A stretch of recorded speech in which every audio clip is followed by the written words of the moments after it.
mom, I have 3 little kids, and I really, really want them to know where they came from. Like, we didn't get to know. But I mean, even just touching the bricks, I can't tell you how incredible, what a gift that was.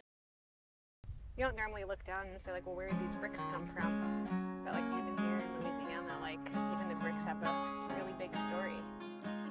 My name's Danielle Romero, and on my channel, I've been exploring my family's hidden heritage from Louisiana. Cloutier was a slave owner, and he had actually had a Spanish land grant.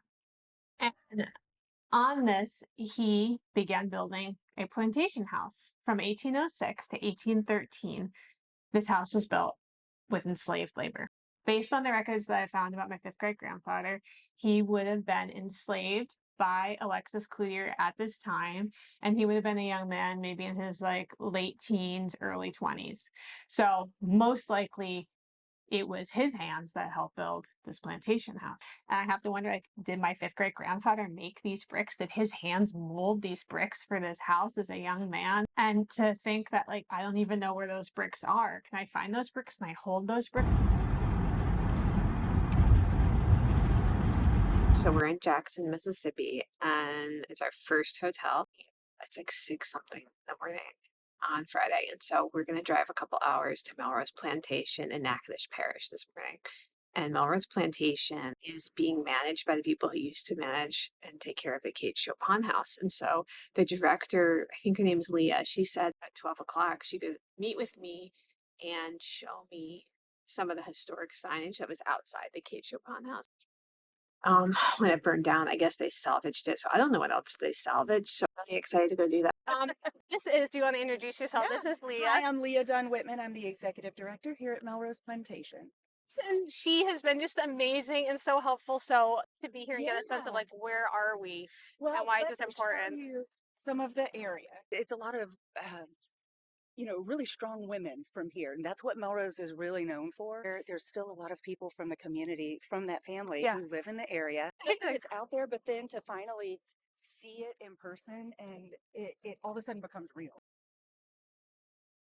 It's so beautiful. Wow. So this is the Chopin House. It's alive and it's here. Like, it's somewhere, when you're asking people things, you're just like, where is it? It's like, it's here behind you.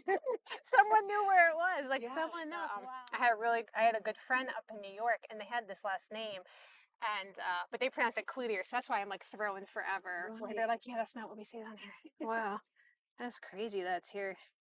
So the Historic Association owns that museum as well. Yeah, and then it burned down. It was either right before or right after I started this job.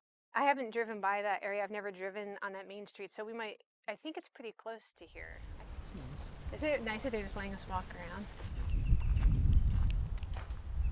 So Melrose Plantation was owned by a woman. I think her nickname was CoinCoin, and she ran it. But I believe she was an enslaved woman who then was able to purchase her own freedom, and then she purchased this plantation. I'm not sure if she lived here, but she is, I believe, my 6th great grandmother. So I think this is, as far as like the Creole side, like this is where everything comes from. It's from here, and then the river is right on the other side here, and this is her house.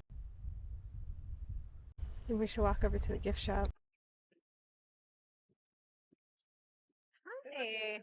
Hi. Kind of following this trail. So I was born in New York, but my family's from Natchitoches. And I found out that we were descended from like one of the plantations down the road, Chopin House. My family built that house, and I didn't know. Right there, the top shelf on the right. Oh, yeah. She wrote that novel. She lived in that house. Yeah. I wish that it was there, and I've been trying to figure out what happened. And Leah said that it used to be owned by the Historic Association, but then it burned down. Now it's privately owned. So we might go drive by. Oh, okay. Tell me about like Chopin House. So it's not there anymore. And when I was researching it, and Leah told me she only lived there for a couple years. Like, but even though it's like that's her house now, but. I don't know how long she lived there. I know she's from St. Louis originally. Kate Chopin is, and she married a Louisiana fellow. That's how she ended up down here. She only wrote 2 books. The Awakening was the better of the 2. She also had another one, and it was very controversial for its time when it was published. Yeah. And so that's probably why it sold so well. They let us come do a tour of the Kate Chopin house. And I just remember when we went through it, she just collected a lot of things. Yeah. But there was a lot of collectibles in there. Wow. All that was lost in the fire, That's of course. terrible. Well, I was so happy. There's someone named Dustin who's the one that got me connected with Leah. He was, I guess, yeah. He sent me pictures of him like surrounded by smoldering, wood, because he said he was trying to rescue stuff in the house, and that's why I was like, can you please tell me where at least the bricks are, because my ancestors like made the house. They touched. I just wanted to see them, and so it's been kind of a wild goose chase. You descended. So, Alexis Cloutier, he owned my fifth great grandfather. His original owner was Coindet. He turned to Conde, like Conde. And a lot of our family's buried in Camp D, like on the hill up there.